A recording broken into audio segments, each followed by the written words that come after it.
In the ancient world, there were many great cities. Rome, the beating heart of an empire. Alexandria, the jewel of Egypt.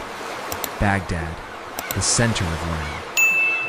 But there was one city that stood above them all, a city so rich, so strategically placed, and so fiercely defended that for over 1,000 years it seemed almost untouchable. That city was Constantinople. But why did countless kings, emperors, sultans, and warlords dream of possessing it? Why was it the single most desired city in world history? To answer that, we need to journey back nearly 2,000 years. When a Roman emperor made a decision that would shape the course of civilizations. The story begins in the year 324 AD, the Roman Empire. Once supreme, was struggling to hold itself together. Civil wars, invasions, and corruption threatened to tear it apart. Enter Constantine the Great, a man who would go down as one of the most important rulers in history. After defeating his rivals, Constantine sought a new capital. Rome, though iconic, was no longer ideal. It was old, overcrowded, vulnerable to attack, and politically unstable. He needed a new center of power, somewhere defensible, somewhere wealthy, somewhere that could represent the new Christian empire he was building. He found his answer on the banks of the Bosporus Strait, on a site already known as Byzantium. This location was genius. To the north lay the Black Sea, to the south, the Aegean and Mediterranean. Whoever controlled Byzantium controlled the passage between Asia and Europe, between East and West, between two worlds. In 330 AD, Constantine dedicated his new capital, Constantinople.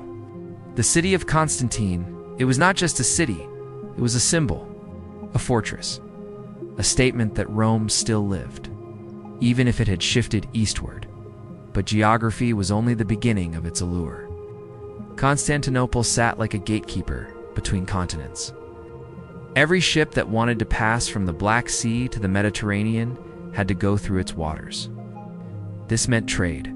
Spices from India, silk from China, grain from Egypt, furs from Russia, and gold from Africa, all passed by its harbors.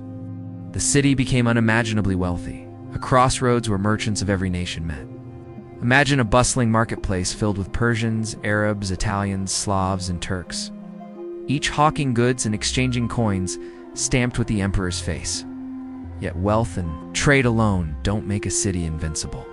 Constantinople had something else. Defenses that were the marvel of the medieval world. The Theodosian walls, built in the 5th century, were a masterpiece of military engineering. 3 layers of fortifications stretched for miles, making the city almost impossible to take by land. Enemies would come with massive armies, siege engines, and battering rams, only to be crushed by the sheer scale of the defenses. From the sea, the city was equally protected. A massive chain could be stretched across the Golden Horn, preventing enemy fleets from entering the harbor. And then there was the terrifying secret weapon, Greek fire, a mysterious liquid, sprayed from siphons that burned even on water. To the horror of invaders, enemy ships would burst into flames, their crews screaming as the fire clung to their skin and refused to be extinguished. The exact formula of Greek fire was a closely guarded secret. It's lost to history, but its psychological effect was devastating. Entire fleets would retreat at the mere rumor that it was being prepared. For centuries, these defenses turned Constantinople into a prize that was always just out of reach. The Persians tried, the Arabs tried, the Rus tried, the Bulgars tried.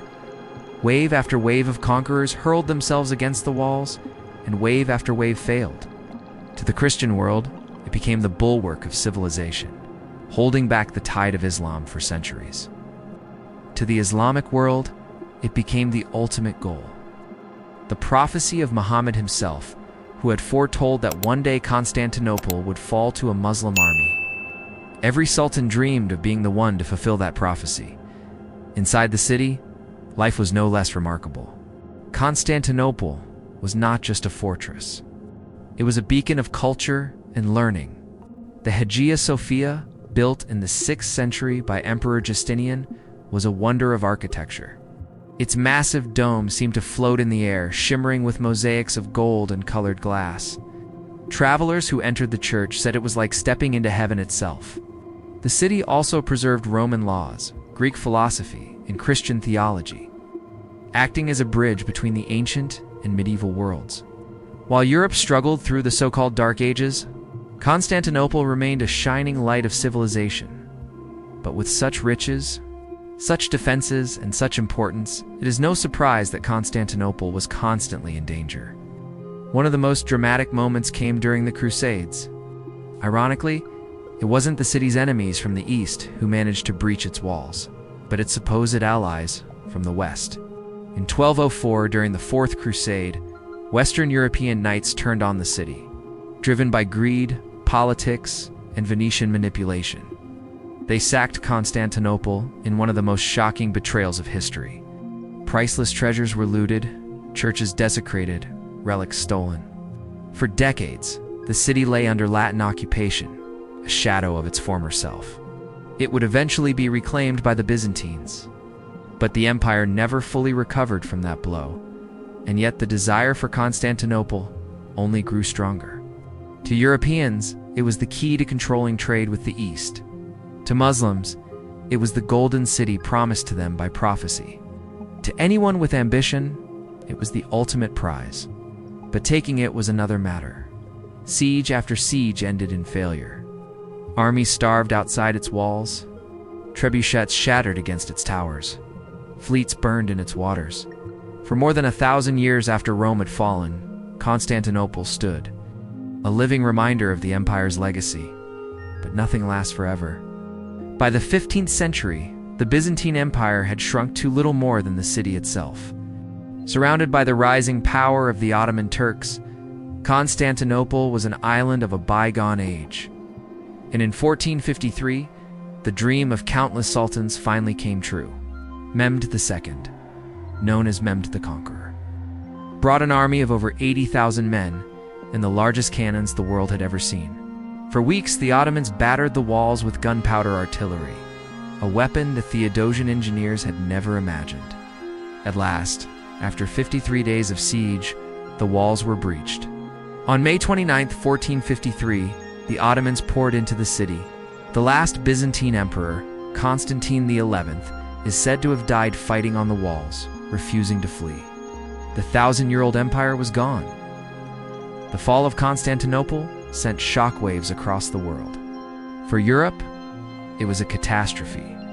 The land routes to Asia were now controlled by the Ottomans, spurring Europeans to look for new ways to reach the riches of the East.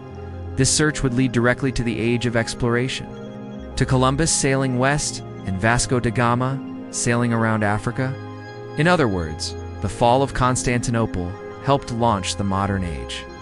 For the Islamic world, it was a triumph. Constantinople, now renamed Istanbul, became the jewel of the Ottoman Empire, the seat of the sultans, and one of the greatest cities of the Islamic world. And so, we come back to the question, why was Constantinople so desired? The answer lies in everything it represented. Geography made it the crossroads of the world. Wealth made it a prize beyond imagination. Culture made it a beacon of civilization. Defenses made it nearly untouchable. And prophecy made it the dream of generations. For over 1,000 years, it was the city everyone wanted, but almost no one could have. And when it finally fell, the world itself shifted. Today, if you walk through Istanbul, you can still see the remnants of that history. The Theodosian walls stand in ruins, but still impressive. The Hagia Sophia rises as both mosque and museum, its mosaics and calligraphy side by side. Beneath the modern city, ancient cisterns still hold water, built by emperors long gone. Constantinople may no longer exist by name, but its legacy is everywhere in the shape of Istanbul, in the history of Europe. In the story of East and West, so perhaps the profoundly better question is not why magnificent Constantinople was so universally desired, but rather how it could ever have been anything less. For in its ancient, enduring stones, it's impenetrable. Towering walls, its bustling, vibrant markets, and its rich, Haunting memories lies the entire story of civilizations themselves, a sweeping story of absolute power, of unwavering faith, of limitless ambition, and of the eternal, unquenchable dream of one peerless city that once stood at the very pivotal center of the world,